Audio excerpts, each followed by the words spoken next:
Network News. Samantala, kuha muna tayo ng update sa nangyaring lumubog na MV Tricia Kirsten 3 doon sa Basilan. Siyam na bangkay nakuha na ng kanilang pamilya. Mula sa Remin Sambuanga, may detalye, Rajuman Merosol Monteza. RMN Live Report. Siyam nga sa 11 mga bangkay na na-recover kahapon ay nakuha na ng kanilang mga kamag-anak, habang ang dalawa naman nito ay nananatili sa isang morgue ng Zamboanga City Medical Center hanggat hindi pa natutukoy ang pagkakakilanlan.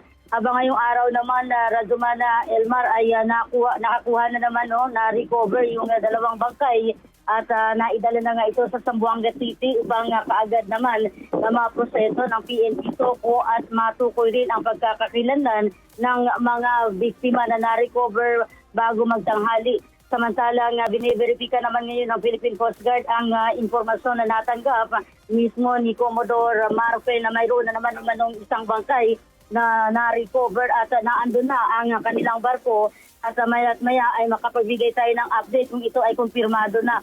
Samantalang bunsod ng dalawang itong nakuha na ng mga bangkay kanina ay nasa 31 na ang kabuang bilang ng mga bangkay na na-recover mula sa lumubog na MV Tricia Kirsten 3 at Animarpe. Ang dalawang nahuling na-recover kaninang umaga ay natagpuan ng mga mangingisda sa bahagi ng Baluk-Baluk Island at Pilas Island.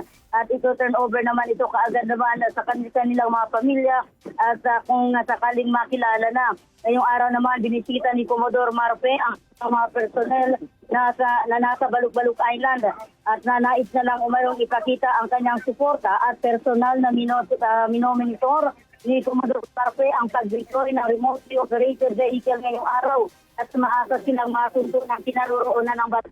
Dahil hanggang sa ngayon ay di pa rin tukoy at wala ring nakitang debris, subalit may mga lumutang na umanong mga life jacket at iba pa ang kagamitan ng mga maaaring pag-aari ng mga pasahero.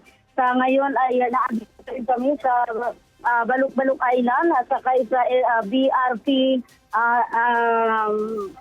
Saracino. Kanina po ay nasa BRP Capones tayo at hanggang sa ngayon ay bigo pa rin makakuha ng itong update ang ating mga divers at wala pa sila rin nakita sa kanilang pagsisid. Sa pangalawang araw na pagsisid ng ating mga technical divers, wala pa rin silang namataan na po at maging ang remotely operated vehicle.